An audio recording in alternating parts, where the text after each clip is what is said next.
জয়গুরু সুপ্রভাত। পরমপিতা রাতুলডাঙ্গা চরণে ভক্তিপূর্ণ ঘনিষ্ঠ প্রণাম জানিয়ে শুরু করছি আলোচনা প্রসঙ্গ থেকে পাঠ। 31 আশ্বিন রবিবার, 1355 ইংরাজি 17/10/1948। শশী ঠাকুর প্রাতে বড়াল বাংলোর বারান্দায় টাটানগরের সতীশদা, নগেনদা প্রমুখ কলোনির প্ল্যান করে শশী ঠাকুরকে দেখাতে নিয়ে এসেছেন। শশী ঠাকুর কথা প্রসঙ্গে বললেন, 5 কাঠার যে বাড়িটা হবে তার মধ্যেও চাই একটি বাড়ির সবগুলি ফ্যাক্টর। কারণ আমি যে সমস্ত জিনিসের কথা বলেছি ওগুলি থাকলে মানুষের স্বাভাবিক নানামুখী গুণ ও প্রতিভার বিকাশের পক্ষে সুবিধা হয়। মানুষের স্বাভাবিক বিভিন্ন টাইপের বাড়ি হতে পারে, কিন্তু একটা বাড়ি ছোটই হোক আর বড়ই হোক, প্রত্যেকটা একটা এডুকেশনাল ইউনিট হবে।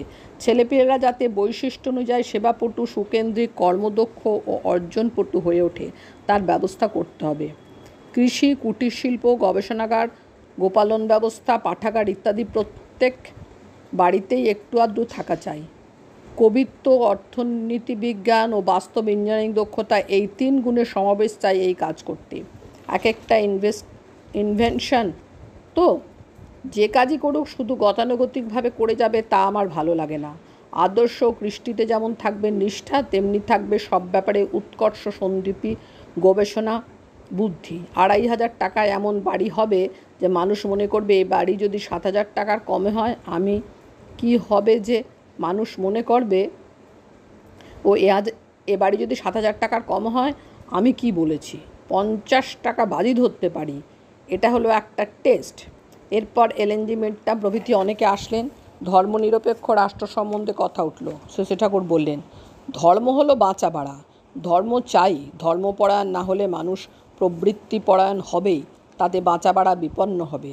ধর্মনিরপেক্ষ রাষ্ট্র বলতে আমি বুঝি সম্প্রদায় নিরপেক্ষ ধর্মপ্রাণ রাষ্ট্র। প্রেরিত পুরুষোত্তম হলেন ধর্মের পথ। তারা কখনো সম্প্রদায় করতে আসেন না, তারা আসেন পূর্বতনদের পূরণ করতে এবং সকল মানুষ ও সকল সম্প্রদায়ের জন্য সব প্রেরিতেরই নানা ভাষায় এক কথাই বলেন। নিষ্ঠা ও উদারতা দুয়েই কম্বিনেশন দেখা যায় তাদের মধ্যে। এলএনজি মিডটাম গুরুকরণ করতে গেলে কি দেখতে হবে? শশী ঠাকুর, পরম গুরুতে বা যুগপুরুষোত্তমে আনতির ভিতর দিয়ে যার জীবনে মিনিংফুল ইন্ট্রিগেটেড সলিউশন এসেছে তিনি গুরু হবার উপযুক্ত। ওই রকম সলভ নলেজকেই বলে ব্রহ্মজ্ঞান। যুগপুরুষোত্তম যে পায় তার তো কথাই নেই। তার ধারা যতদিন ঠিক থাকে ততদিন কৃষ্টির ধারা ঠিক থাকে। ভেদবাদী গুরু প্রকৃত গুরু নয় এবং তাদের দীক্ষার ভিতর দিয়ে দীক্ষার প্রকৃত উদ্দেশ্য সিদ্ধ হয় কমই। খণ্ডিত জ্ঞান যাদের, তারা কোনো খণ্ডিত বিষয়ের শিক্ষক হতে পারে, যেমন ফিজিক্স, কেমিস্ট্রি ইত্যাদি। তারা ধর্ম যার কারবার কিনা সমগ্র জীবন নিয়ে সে বিষয়ে আচার্য হতে পারে না। প্রকৃতি তাদের সে তকমা দেয় না। এলএনজি মিডটাম গুরু ছাড়া ব্রহ্ম উপলব্ধি হতে পারে না। সেটা হয়তো গাণিতিকভাবে সম্ভব হতে পারে, কিন্তু সাধারণত বাস্তবে সম্ভব হয় কমই। এলএনজি মিডটাম অহং ব্রহ্মাস্মি জপের বিধান আছে। সেটা উপলব্ধিবান গুরুই শেখান, গুরু বিনা হয় না। ডেঞ্জার আছে, প্রবৃত্তির অবসেশন হয়, অনেক সময় পাগল হয়ে যায়। এলএনজি মিডটাম বৌদ্ধ ধর্মগ্রন্থে আছে নিজের বন্ধন ছিন্ন করার কথা। শশী ঠাকুর, তার সহজতম পথ হলো unrepelling adherence to the Ishta with active service. তারপর টান থাকে, তাই বৃত্তিগুলি টেনে নামাতে পারে না, সেগুলি আস্তে আস্তে অ্যাডজাস্টেড হয়। এলএনজি মিডটাম বর্ণাশ্রম জিনিসটা কি? শশী ঠাকুর, বর্ণের মূল জিনিস হলো সমজাতীয় হেরিডিটারি ইনস্টিংক্ট অনুযায়ী সামাজিক শ্রেণীবিভাগ ও বৃত্তি বিন্যাস। যার ইনস্টিংক্ট যেমন তার তদানুপাতিক কর্মে দক্ষতা থাকে, গুণপনাও হয় তেমনি।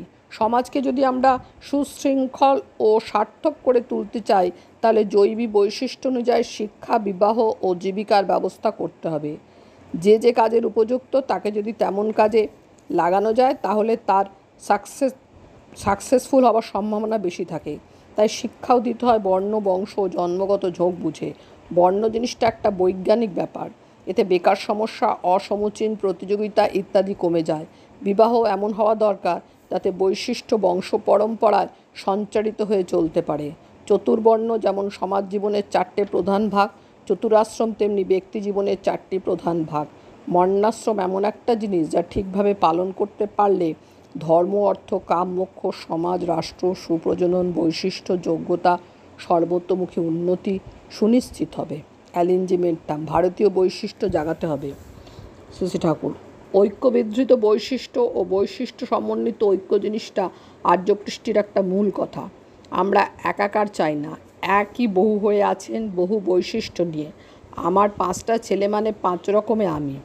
এই সময় জনৈক দাদা কৃষ্টি বান্ধব হিসেবে নাম দিয়ে জিজ্ঞাসা করলেন, পারবো তো? শশী ঠাকুর পারবো তো যে জিজ্ঞাসা করলি ওতেই সন্দেহ হয়। পারবো তো প্রশ্ন অনেকখানি ঢিলে করে দেয়। জয়গুরু বন্দে পুরুষোত্তমম।